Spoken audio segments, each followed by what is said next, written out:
အားလုံးပဲမင်္ဂလာပါကျွန်တော်တို့ခုချက်ပါအခုဗီဒီယိုမှာတော့ကျွန်တော်ဒီ Vivo phone အဟောင်းလေးပေါ့နော်ဒီအဟောင်းလေးကကျွန်တော်မှန်တာမပါတော့ပါဘူးဒီဟာလေးကိုကျွန်တော်တို့ဘယ်လိုမျိုးအသက်တိုင်းကျွန်တော်တို့အကောင့်တိုင်းဖြစ်အောင်ဘယ်လိုပြင်မလဲဆိုတာကိုကျွန်တော်တို့တူတူလိုက်ကြည့်ခွင့်ရမယ့်ဗီဒီယိုလေးပဲဖြစ်ပါတယ်โอเคအဲ့တော့ကျွန်တော်တို့ဗီဒီယိုလေးကိုစလိုက်အောင်โอเคအဲ့တော့ကျွန်တော်တို့ဒီစပြီးတော့ပြင်ကြည့်လိုက်အောင်အဲ့တော့ဒီဖုန်းလေးကတော့ကျွန်တော်တို့လုံးဝ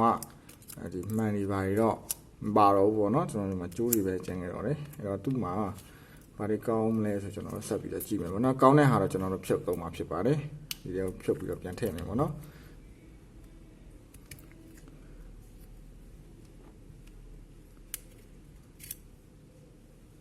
စင်ထွေးတော့ကောင်းအောင်မယ်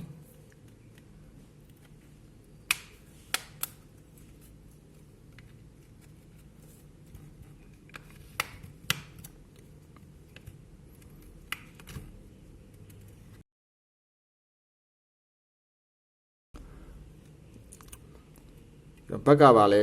အကောင်းတိုင်းရှိသေးတယ်လို့ပြောရရတယ်เนาะကျွန်တော်တို့စီလီနည်းနည်းကျွတ်တာလဲလို့ကျွန်တော်အကုန်ကောင်းပါတယ်โอเคဘက်ကပါလဲကောင်းမယ် body ကတော့မိတ်ဆွေကိုမြင်တဲ့အတိုင်းဒီမှာကိုရင်းနေပြီဖြစ်ပါတယ် body ကတော့ကျိုးနေပြီပေါ့နော်အောက်ဒီအောက်ပိုင်းချမ်းနဲ့ကျွန်တော်တို့ဒီအပေါ် circuit ပုံချမ်းကိုဖြုတ်ပြီးတော့ကျွန်တော်တို့ယူမှာဖြစ်ပါတယ်ဘက်ထရီလေးရင်ခေါ်လိုက်မယ်เนาะ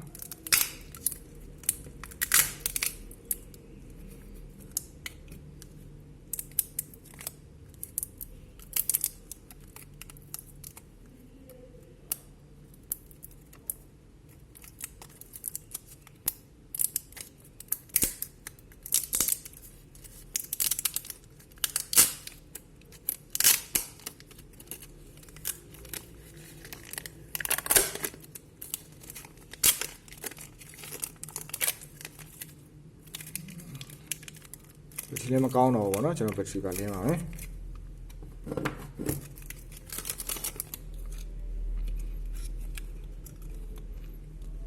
ဒီချင်တဲ့ဘိုင်းကျွန်တော်ဆက်ဖြုတ်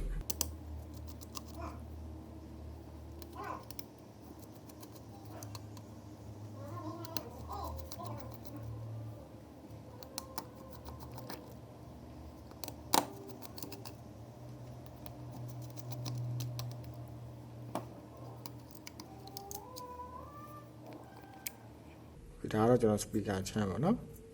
speaker နဲ့ကျွန်တော် vibrate ဖြစ်ပါတယ်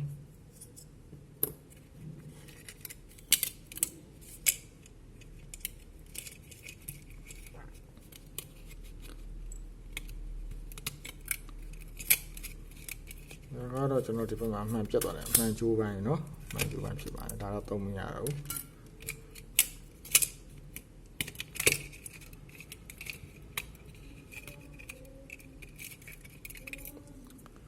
ဒီကတော့အောက်ပိုင်းကျွန်တော်တို့အသွင်ပေါက်တို့နဲ့ချက်တို့မိုက်တို့เนาะကျွန်တော်စပီကာတို့သွားတဲ့လမ်းကြောင်းဖြစ်ပါတယ်လမ်းကြောင်းသူ့ရဲ့ကျိုးပြီးတော့ကျွန်တော်ဒီမှာသူ့ရဲ့အန်တနာကျိုးပါမယ်ပေါ့เนาะ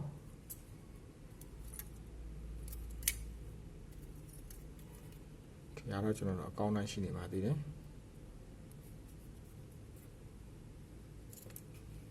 โอเคဒါလေးဆက်ဖြုတ်အောင်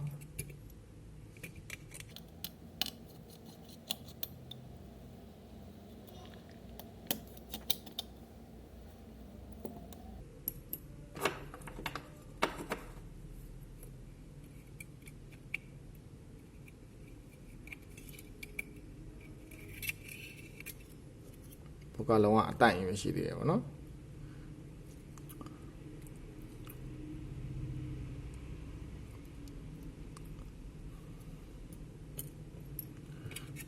โอเค